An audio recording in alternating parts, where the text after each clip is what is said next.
হরে কৃষ্ণা।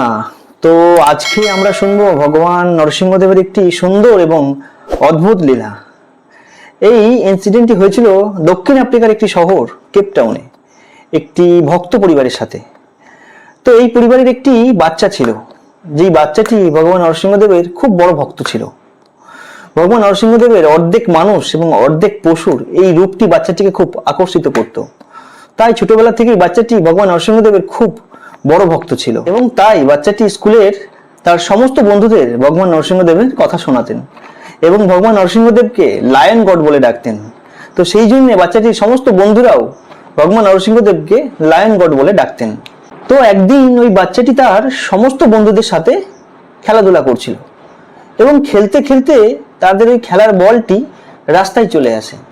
তখন ওই বাচ্চাটি বলটি কোয়ানোর জন্য রাস্তায় আসেন।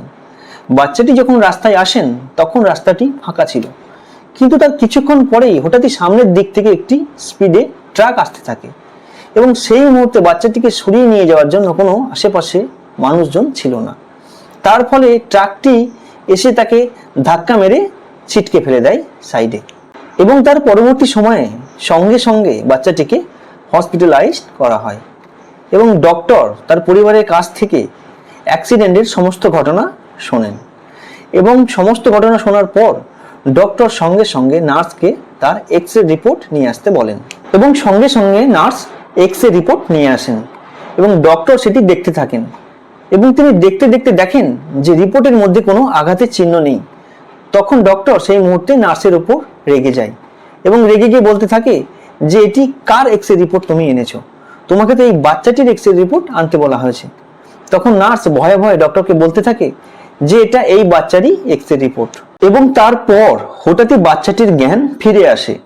জ্ঞান ফিরে আসার ফলে ডক্টর সেই বাচ্চাটিকে জিজ্ঞাসা করে যে কি হয়েছিল তার সাথে সেই সময়। তখন বাচ্চাটি সমস্ত ঘটনা খুলে বলে।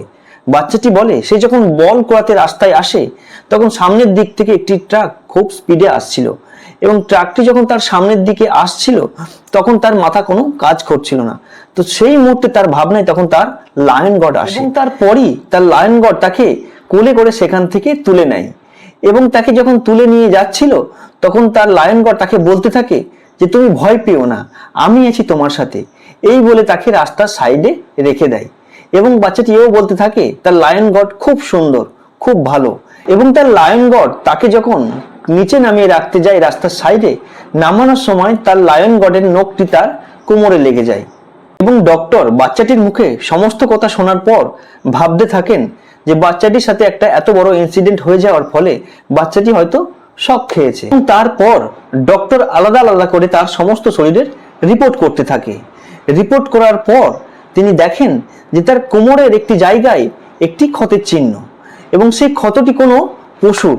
তো সেই জন্য ডক্টর তার পরিবারের লোকজনদের জিজ্ঞাসা করেন যে বাচ্চাটিকে কোনো ট্রাক ধাক্কা মেরেছিল নাকি কোনো পশু আক্রমণ করেছিল এবং তারপর ডক্টর বাচ্চাটির শরীরের সমস্ত জায়গার আলাদা আলাদা রিপোর্ট করতে থাকেন এবং তিনি রিপোর্টে দেখেন কোমরের একটি জায়গায় ক্ষতের চিহ্ন। যে ক্ষতের চিহ্নটি দেখে ডক্টর বুঝতে পারেন যে এটি কোনো পশুর আঙুলের নখের চিহ্ন।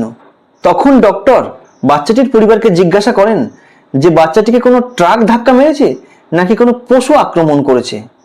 তখন বাচ্চাটির পরিবার তাদের লায়ন গড অর্থাৎ ভগবান নরসিংহদেবের কথা বলেন।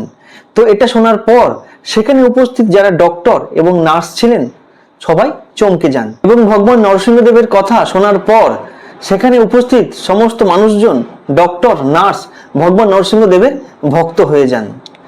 তো এটা থেকেই বোঝা যায় যে বাচ্চাটিকে যখন ট্রাক ধাক্কা মারতে আসছিল বাচ্চাটি তখন সেই মুহূর্তে কোনো কিছু না ভেবেই পুরোপুরি নিজেকে ভগবানের কাছে সারেন্ডার করে দেয়। তাই আমাদেরও সবসময় যে কোনো পরিস্থিতিতে ভগবানের কাছে নিজেকে সারেন্ডার করে দেওয়া উচিত, কেননা ভগবান সবসময় তার ভক্তকে রক্ষা করেন। জয় শ্রী নরসিংহদেব ভগবান কি। হরে কৃষ্ণা।